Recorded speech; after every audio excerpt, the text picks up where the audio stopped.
प्रभात बच्चों, आज हम व्याकरण के अंतर्गत अलंकार और उसके भेद पढ़ेंगे। सबसे पहली बात मैं आपको बताती हूँ अलंकार क्या है। अलंकार अर्थात अलंकृत करना।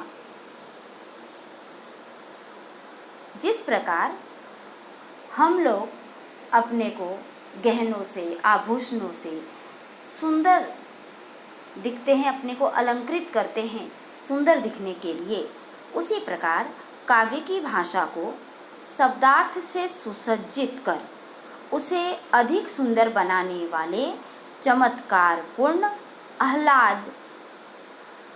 आह्लादकार ढंग को अलंकार कहते हैं।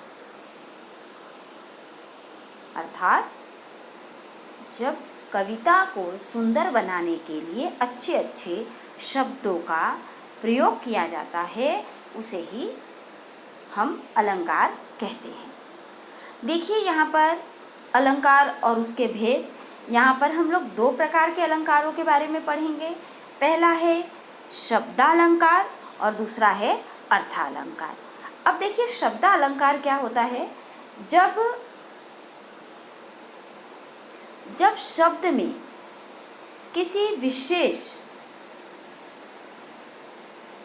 देखिए शब्दालंकार, जब काव्य में किसी विशेष शब्द के प्रयोग से चमत्कार या उसके सौंदर्य में वृद्धि होती है, वहाँ शब्दालंकार होता है। शब्द के माध्यम से कविता है, काव्य है और कुछ शब्द ऐसे शब्दों का प्रयोग किया गया है जिससे चमत्कार या सौंदर्य की वृद्धि होती है, वहाँ शब्दालंकार होता है। दूसरा देखिए अर्थालंकार। जब काव्य में शब्दों के अर्थ से काव्य सौंदर्य में वृद्धि होती है तो वहाँ पर अर्थालंकार। शब्द के माध्यम से होती है तो शब्दालंकार और अर्थ के माध्यम से होती है तो अर्थालंकार। अब देखिए यहाँ पे अलंकार के भेद। मैंने आपको बताया कि अलंकार के यहाँ हम दो भेदों के बारे में पढ़ने वाले हैं, शब्दालंकार, अर्थालंकार। अब शब्दालंकार में भी तीन प्रकार हैं, अनुप्रास अलंकार, यमक अलंकार, श्लेष अलंकार। और अर्थालंकार में है उपमा, रूपक, उत्प्रेक्षा। आज हम लोग इस वीडियो में शब्दालंकार के ही तीन प्रकार पढ़ेंगे। शब्दालंकार का जैसे मैंने आपको बताया तीन प्रकार है, अनुप्रास, यमक और श्लेष। अनुप्रास अलंकार। अनुप्रास, अनु अर्थात मतलब बार बार एक ही शब्द बार बार आवृत्ति होती है। जब कविता में एक ही वर्ण की आवृत्ति बार बार होती है तब उसे अनुप्रास अलंकार कहते हैं। अर्थात जब कविता में एक ही शब्द बहुत बार आता है, बार बार आता है, तो उसे अनुप्रास अलंकार कहते हैं। जैसे यहाँ पर एक उदाहरण मैं आपको बता रही हूँ। उदाहरण है, चारु चंद्र की चंचल किरणें खेल रही हैं जल थल में। चारु चंद्र की चंचल किरणें खेल रही हैं जल थल में। यहाँ पे च देखिए, च वर्ण की बार बार आवृत्ति हुई है, बार बार आया हुआ है च वर्ण, इसीलिए यहाँ पर अनुप्रास अलंकार होता है। ऐसे बहुत सारे उदाहरण हैं, जैसे खड़क सिंह के खड़कने से खड़कती है खिड़कियाँ और खिड़की को खड़कने से खड़कता है खड़क सिंह। ऐसे बहुत सारे गानों में भी, हिंदी फिल्मों में भी, जैसे देखिए चंदा चमके, पिक्चर देखिए, फना पिक्चर का एक गाना है, चंदा चमके चमचम, है ना, उसमें चंदा चमके चमचम, च वर्ण की क्या हुई है, बार बार आवृत्ति हुई है, इसलिए उसमें भी अनुप्रास अलंकार है। तो आपको अनुप्रास अलंकार अच्छे से समझ में आ गया होगा। जब एक ही वर्ण की बार बार आवृत्ति होती है तो वहाँ पर अनुप्रास अलंकार होता है। अभी दूसरा देखिए, हम लोग दूसरा पढ़ते हैं यमक अलंकार। जिस कविता में एक पंक्ति, एक ही शब्द की आवृत्ति बार बार हो और उस शब्द की आवृत्ति जितनी बार हो उतने ही अर्थ हों, तो वहाँ पे यमक अलंकार।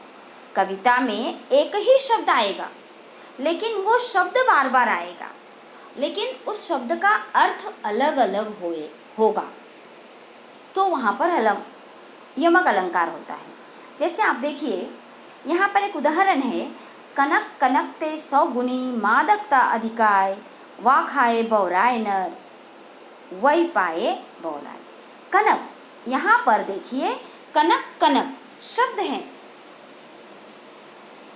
ये कनक कनक देखिए आप, एक ही शब्द की 2 बार आवृत्ति हुई है, लेकिन दोनों का अर्थ अलग अलग है।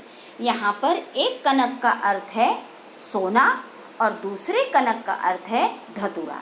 शब्द एक ही है, लेकिन दोनों के अर्थ क्या हैं, अलग अलग हैं। एक कनक कनकते 100 गुनी मादकता अधिका, यहाँ एक कनक का अर्थ सोना और दूसरे कनक का अर्थ धतूरा है। यहाँ पर कवि कहते हैं कि सोना जो है, कनक कनकते 100 गुनी मादकता अधिकाय, वा खाए बौराय नर, ए पाए नौराय। एक जो है सोना, धतूरा जो है, धतूरा खाने से, धतूरा के जो बीज होते हैं वो बहुत ही नशीले होते हैं, मादक होते हैं। वह जो बीज है, यदि उसका कोई व्यक्ति सेवन कर लेता है तो वह मदमस्त पागल हो जाता है। उससे भी अधिक मदमस्त करने वाला सोना, कनक, दूसरे कनक का अर्थ सोना है। सोना पैसा, रुपया, पैसा, धन दौलत से ले सकते हैं, वो तो उससे भी ज़्यादा घातक है। धतूरा तो खाने से आदमी बौरा जाता है, पागल होता है, लेकिन सोना जो है, कनक जो है, सोने को आदमी देखते ही बौरा जाता है। देखिए, जब अधिक धन दौलत या रुपया पैसा भी यदि हम देख लें तो हमारा जो आपा रहता है, हम अपना आपा खो देते हैं। तो यहाँ पर कवि कहते हैं कि कनक कनकते, एक कनक का अर्थ सोना और दूसरे कनक का अर्थ धतूरा है। धतूरा खाने से आदमी बौरा जाता है, पागल हो जाता है, लेकिन उससे तो घातक सोना है, उसे देखते ही आदमी बौरा जाता है। तो यहाँ पर शब्द एक ही है, उसकी आवृत्ति 2 बार हुई है और दोनों के अर्थ क्या हैं, अलग अलग हैं, इसलिए वहाँ पर यमक अलंकार है। चलिए तीसरा देखते हैं हम लोग। तीसरा है श्लेष अलंकार।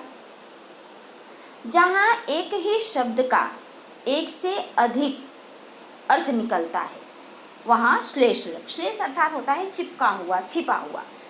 जहाँ शब्द एक ही है लेकिन उसके अर्थ बहुत सारे होते हैं, वहाँ पर श्लेष अलंकार होता है। जैसे मैंने आपको बताया कि श्लेष अर्थात चिपका हुआ। यहाँ देखिए उदाहरण के द्वारा मैं आपको समझाती हूँ। उदाहरण है, जो रहीम गति दीप की कुल कपूत गति से होए, बारे उजियारे करे बढ़े अंधेरो होए।